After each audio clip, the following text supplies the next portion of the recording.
आज की इस वीडियो में हम बुद्ध द्वारा दिए गए उपदेश से समझेंगे कि कैसे हम अपने दुखों को दूर कर सकते हैं। दोस्तों, एक बार की बात है, महात्मा बुद्ध किसी गांव में उपदेश दे रहे थे। वे अपनी बात को समाप्त करते हुए बोले कि मानव के दुख का कारण है स्वयं को किसी के साथ बांधना है। जहां भी मोह लोभ होता है वहां बंधन होते ही है और बंधनों से वहां पर दुख स्वयं ही उत्पन्न हो जाते हैं। अतः अपने बंधनों को जानने और उनसे बाहर निकलने का प्रयास करें। इसके बाद बुद्ध ने सभी लोगों को आशीर्वाद दिया और फिर अपने आश्रम को लौट गए। अगले दिन बुद्ध ध्यान में बैठ हुए थे। तभी उनके पास एक व्यक्ति आया और बुद्ध के चरणों में बैठ गया। उसने बुद्ध को दंडवत करते हुए देखा तो वह बुद्ध से बोला, हे बुद्ध, मैंने कल आपका उपदेश सुना था। आपकी सारी बातें मेरे हृदय में उतर गई हैं। मैंने अपने बंधनों को तोड़ दिया है। मैंने अपनी सभी मोह माया का त्याग कर दिया है और अब मैं आपकी शरण में आना चाहता हूं। उस व्यक्ति की बातें सुनकर बुद्ध मुस्कुराए और धीरे से बोले, मुझे विस्तार से बताओ वत्स, तुमने कौन कौन से बंधन तोड़े और किसका मोह त्याग दिया है?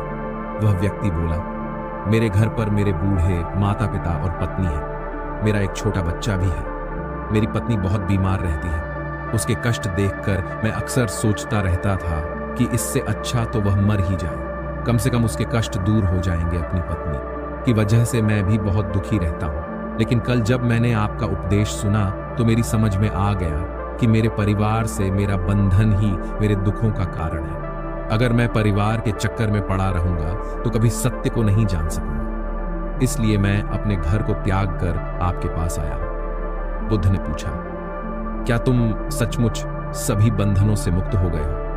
देख लो, कहीं कोई बंधन तुम्हारे पीछे रह तो नहीं गया। वह व्यक्ति बोला, नहीं बुद्ध, मैं अपने जीवन की सारी चीजों को पीछे छोड़कर आया हूं और अब आगे बढ़ना चाहता हूं। बुद्ध ने कहा, अगर ऐसी बात है तो फिर ठीक है।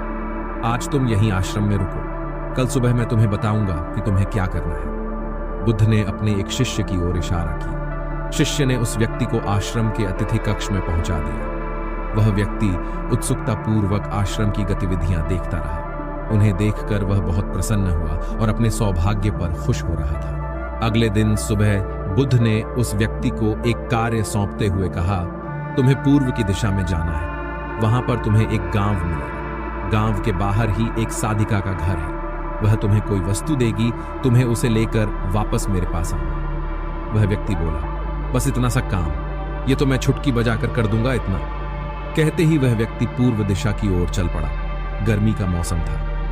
कुछ दूर जाने के बाद ही वह गर्मी के कारण पसीने से तरबतर हो गया। उसे बहुत प्यास लगने लगी। वह सोचने लगा कि अगर इस समय में अपने घर पर होता तो इस तरह गर्मी में पसीना नहीं बहाना पड़ता। वह कुछ दूर और चला। अब उसे भूख भी सताने लगी। वो एक सुनसान और बंजर रास्ता था। आसपास ना तो कोई पेड़ था और ही कोई नदी थी। वह पुण्य सोचने लगा कि अगर मैं इस समय अपने घर पर होता तो अपनी पत्नी के हाथ का बना स्वादिष्ट भोजन कर रहा होता। पता नहीं क्यों बुद्ध ने मुझे गर्मी में इतनी दूर भेज दिया। काफी देर तक चलने के बाद वह व्यक्ति गांव में पहुंच गया। गांव के बाहर ही एक घर बना हुआ था। घर के दरवाजे के पास पहुंचकर उसने धीरे से दरवाजे को खटखटाया। दरवाजे को एक साधिका ने खोला। उसके चेहरे पर एक अद्भुत ताजगी थी। वह व्यक्ति उसे देखकर मंत्रमुग्ध हो गया। साधिका ने उसे अभिवादन करते हुए कहा, मैं जानती हूं कि आपको बुद्ध ने भेजा है, आप अंदर आ जाएं। वह व्यक्ति घर के अंदर चला गया। साधिका के कहने पर उसने पानी से हाथ मुंह धोया और एक चटाई पर बैठ गया। साधिका ने उसके सामने भोजन की थाली रख दी। वह जल्दी जल्दी भोजन करने लगा। तभी अचानक उस व्यक्ति की नजर साधिका के पैरों पर पड़ी। उसके पैर बहुत सुंदर थे। वह उन्हें देखता ही रह गया। तभी साधिका ने उसका ध्यान भंग किया और बोली, जिस व्यक्ति को बुद्ध के चरणों में स्थान मिल जाता है फिर उसे किसी अन्य के चरणों की आवश्यकता नहीं पड़ती। साधिका की बात सुनकर वह व्यक्ति लज्जित हो गया और नजरें नीची करके चुपचाप भोजन करने लगा। भोजन करने के बाद साधिका ने कहा, आप बहुत दूर से आए हैं, थक गए होंगे, यहीं चटाई पर लेट जाएं, मैं पंखा कर दूंगी। वो व्यक्ति बहुत थका हुआ होने के कारण चटाई पर लेट गया और उसने अपनी आंखें बंद कर ली। साधिका उसे पंखा करने लगी, पर लेटने के बाद भी उस व्यक्ति को चैन नहीं आया। उसने धीरे से अपनी पलकों को खोला और चोर नजरों से सादिका को देखने लगा। वह सोचने लगा, यह स्त्री कितनी सुंदर है, इसकी वाणी कितनी मोहक है। अगर यह मेरी पत्नी होती तो मेरा जीवन स्वर्ग बन जाता। सादिका इसके मन की बात समझ गई। वह बोली, शरीर में कुछ नहीं रखा है, यह केवल मांस और अस्थियों का जोड़ है। जो व्यक्ति इसके आकर्षण से मुक्त हो जाता है वही सत्य को प्राप्त कर पाता है। यह सुनकर वह व्यक्ति घबरा गया। वो चटाई से उठकर वहीं बैठ गया और बोला, अब मुझे बुद्ध के पास जाना चाहिए। कृपया आप मुझे वह सामान दे दीजिए जिसके लिए बुद्ध ने मुझे भेजा। सादिका ने मुस्कुराकर जवाब दिया, बुद्ध ने आपको जिस कार्य के लिए भेजा था वह पूर्ण हो चुका है। सादिका की यह बात उस व्यक्ति को समझ में नहीं आई। वह दरवाजे की ओर बढ़ चला। दरवाजे के पास पहुंचकर वह एक क्षण के लिए रुका और पलटक बोला, क्या आप अंतर्यामी हैं? आपने मेरे मन की बातें कैसे समझ ली?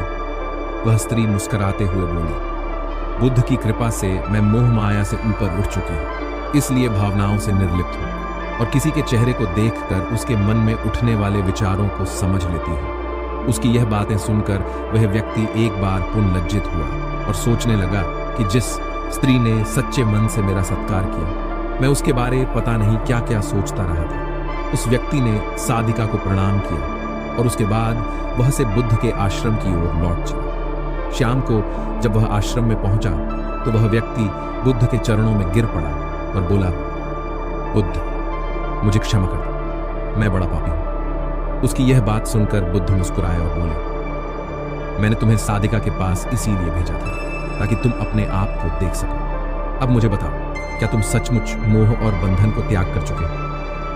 वह व्यक्ति कुछ नहीं बोला।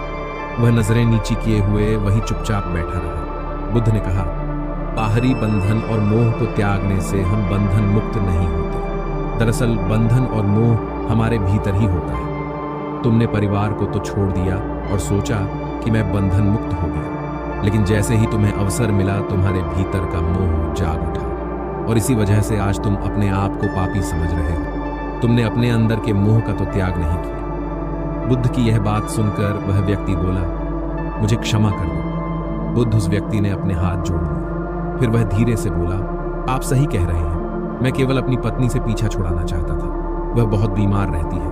1 वर्ष से हमारे बीच संबंध भी नहीं बन पाए और मैं कुछ ज्यादा कमाता भी नहीं हूँ, इसलिए मैं अपने परिवार के दायित्वों का निवारण भी ठीक ढंग से नहीं कर पा रहा हूँ शायद। इसीलिए मैं अपने परिवार से पीछा छुड़ाना चाहता था, पर अब मैं समझ गया, मेरा परिवार ही मेरा सत्य है और उसके दायित्वों का निवारण ही असली कर्म है। बुद्ध बोले, मैं जो कुछ भी कहता हूँ वह अपने अनुभव के आधार पर कहता हूँ। लोग मेरी बातों को सुनते तो हैं, पर वे अपने स्वार्थ के अनुसार ही उसका अर्थ ग्रहण करते हैं। इसीलिए मोह माया, कामना, इच्छा, काम वासना, क्रोध, लोभ को लोग बाहर की ओर खोजते हैं, जबकि यह हमारे अंदर ही है। हम दूसरों को देखकर तरह तरह की कामना करने लगते हैं। कामना से इच्छा जन्म लेती है, इच्छा से वासना पैदा होती है और